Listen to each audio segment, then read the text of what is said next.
জগন্নাথ বিশ্ববিদ্যালয় কেন্দ্রীয় ছাত্র সংসদ যক্ষ নির্বাচনের দীর্ঘ প্রতীক্ষার অবসান। অবশেষে ঘোষণা এলো চূড়ান্ত ফলাফল।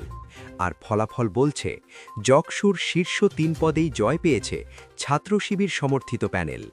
এই ফলাফল কি নতুন রাজনৈতিক বার্তা দিচ্ছে? চলুন বিস্তারিত জেনে নিই। বুধবার দিবাগত রাত ১টায় যকসুর কেন্দ্রীয় সংসদের ফলাফল ঘোষণা করেন প্রধান নির্বাচন কমিশনার ড মোস্তাফা হাসান।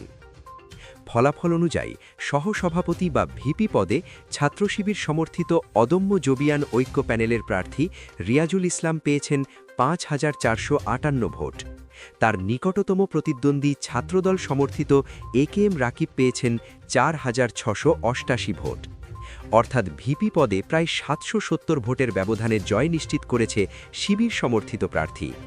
সাধারণ সম্পাদক বা জিএস পদে শিবির সমর্থিত প্রার্থী আব্দুল আলী মারিফ পেয়েছেন ৫,৪৭৫ ভোট। অন্যদিকে ছাত্রদল সমর্থিত প্রার্থী খাদিজাতুল কুবরা পেয়েছেন মাত্র ২,২০৩ ভোট। এখানে ব্যবধান দাঁড়িয়েছে প্রায় ৩,২০০ ভোট, একটি বিশাল লিড।